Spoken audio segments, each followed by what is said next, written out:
Hello everybody, welcome to Wine World TV, the best wine show anywhere. I'm your host, Mark Fusco.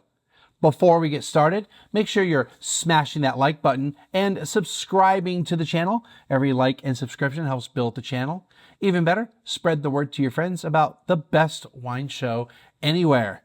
So, coming right up, I've got another interview from my time at the Texas Restaurant Association back in May of 2024. I chat with Mark Bigdoli of Maverick Beverage, a local distributor of some really cool sake. I get introduced to a new but really ancient way of making sake, Doboroku.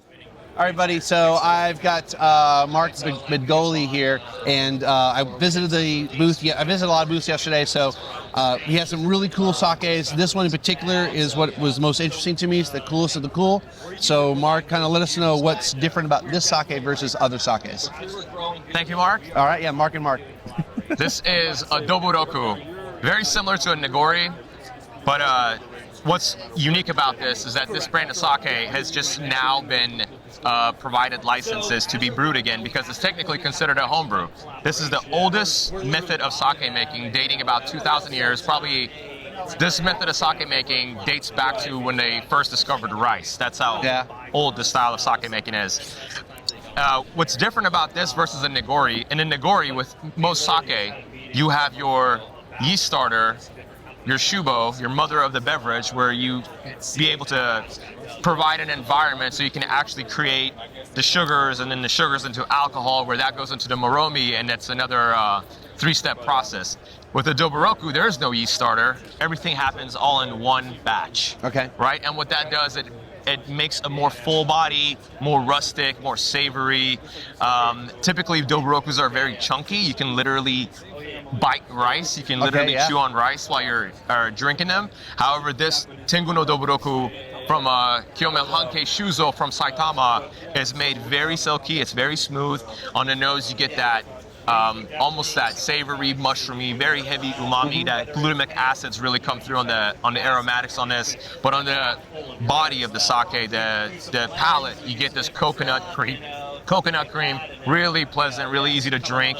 Pairs amazing with spicy foods. Yeah. Thai. You can go Indian with it. Right. You can go moles. You can. Yeah. I mean, we're in Texas. Why not do some mole with this? I mean, so I got to try it yesterday, and I'm gonna do another sip again. I want to point out that the Japanese pavilion has spit buckets. Very important.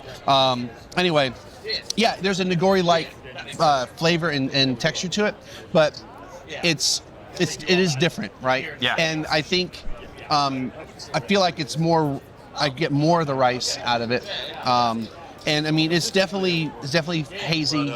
Nigori has a bit of a filtration to it. This one really kind of doesn't. Yeah, you have more chunks. Not necessarily this one, but. And I think yesterday you told me there's like only 2 that are legally allowed to make this or something like that. No, there are. Or exported.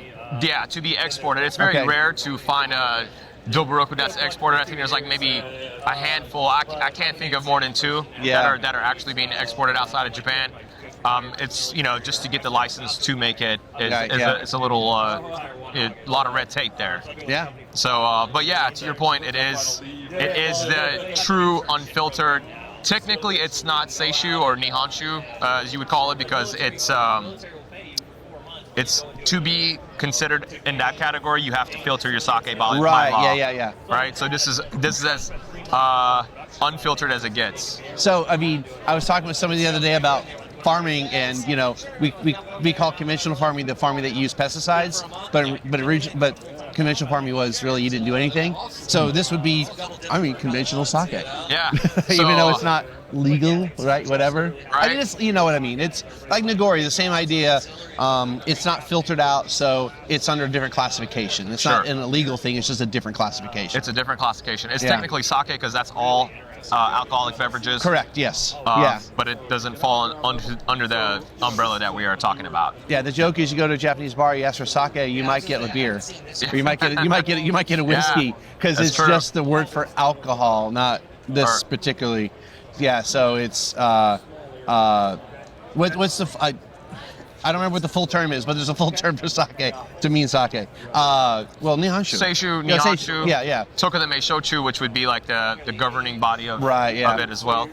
Cool. Well, Mark, I really appreciate, spending a few minutes with me. Yeah, absolutely, man. And this was fun. I got to try like old school OG sake, and I'm looking forward to checking out some more people with the pavilion here, and there's other parts of the conference, or the trade show.